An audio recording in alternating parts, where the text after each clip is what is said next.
Oke, mari kita mulai. Mencoba investasi dengan memilih saham satu persatu itu bisa terasa, wah, bikin pusing ya kan? Banyak banget pilihannya, banyak banget opininya, terus kita harus mulai dari mana? Nah, dalam pembahasan kali ini kita akan coba kasih sebuah peta. Kutipan dari investor legendaris Joel Greenblatt ini benar-benar pas banget untuk menggambarkan bahayanya. Tanpa sistem, ya kita itu sama aja kayak lagi judi. Ini menyoroti masalah utama yang akan kita coba pecahkan bersama. Buat banyak orang, pasar saham itu rasanya kayak punya partner bisnis yang moodnya berubah-ubah drastis. Hari ini dia seneng banget, harga-harga naik. Besoknya dia panik, semua dijual. Kegilaan inilah yang seringkali bikin investor pemula jadi takut. Tapi, gimana kalau di tengah semua kekacauan itu, sebetulnya ada sebuah kerangka kerja, sebuah peta yang bisa nuntun kita melewati semua kebisingan dan emosi, langsung ke perusahaan-perusahaan yang beneran berharga. Nah, itulah yang akan kita gali lebih dalam. Sebelum kita loncat ke formulanya, kita perlu paham dulu dua prinsip dasarnya. Anggap aja ini kayak bahan-bahan rahasia yang kalau digabungin bisa menciptakan investasi yang luar biasa. Poin kuncinya tuh ini. Pertama-tama, kita mau memiliki sebagian kecil dari bisnis yang emang beneran bagus.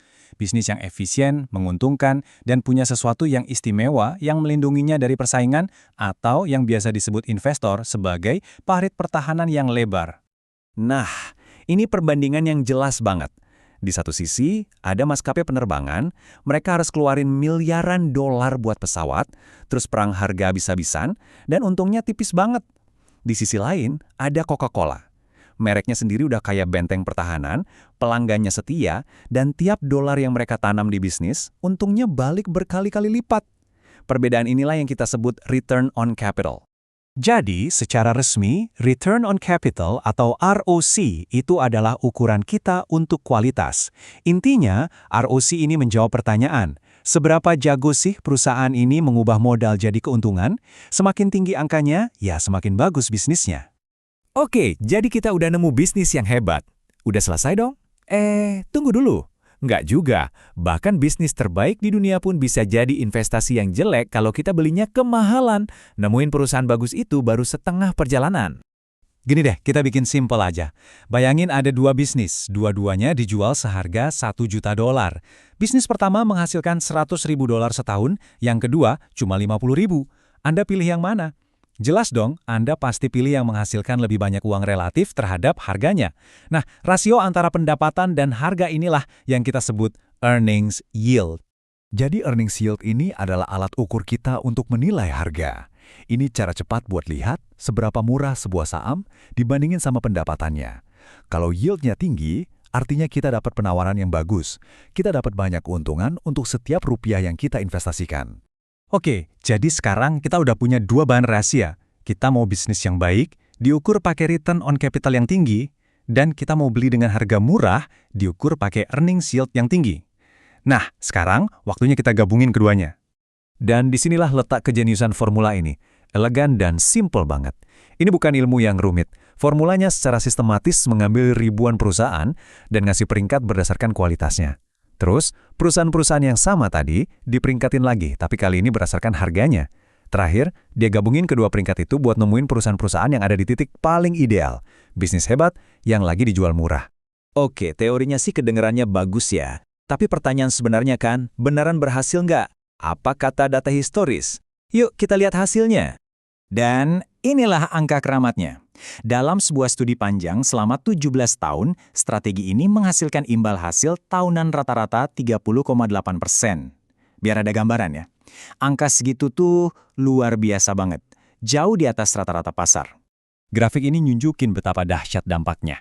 Bayangin, kalau Anda invest 10.000 dolar di pasar secara umum, setelah 17 tahun, uang Anda jadi sekitar 73.000 dolar.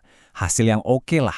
Tapi, dengan formula ajaib, 10.000 dolar yang sama itu bisa meroket jadi lebih dari 1 juta dolar. Perbedaan itulah kekuatan dari hasil superior yang terus berlipat ganda dari waktu ke waktu. Data masa lalu sih keren, tapi kan itu dulu. Gimana performa formula ini di pasar modern yang real? Nah, untungnya ada seorang investor bernama Seth yang mendokumentasikan perjalanannya selama 2 tahun menerapkan strategi ini. Tahun pertama Seth itu luar biasa. Pasar lagi naik kenceng dan formulanya ini benar-benar terbang tinggi, ngalahin pasar telak. Tapi, nah ini dia, masuk tahun kedua, realita pasar bearish datang. portofolionya anjlok, dan bahkan kinerjanya lebih jelek dari pasar secara keseluruhan. Ini poin penting. Ini bukan cara cepat kaya. Pasti ada masa-masa sulitnya. Dan ini dia bagian terpentingnya.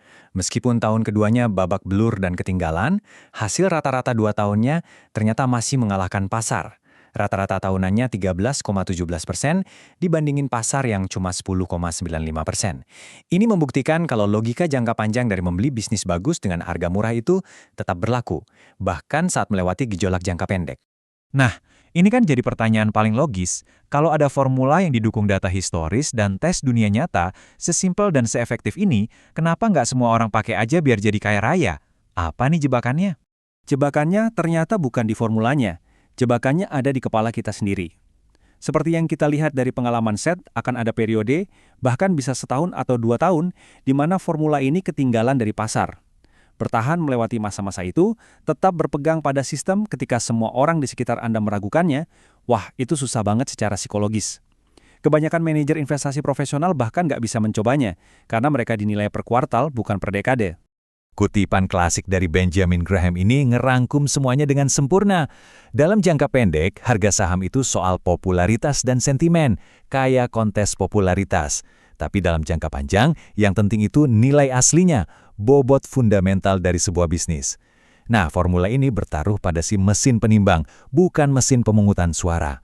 Jadi, pada akhirnya bolanya kembali ke Anda. Logikanya sederhana, datanya meyakinkan. Pertanyaannya bukan lagi, apakah formulanya manjur, tapi lebih ke, apakah Anda punya disiplin dan kesabaran untuk membiarkan formula ini bekerja untuk Anda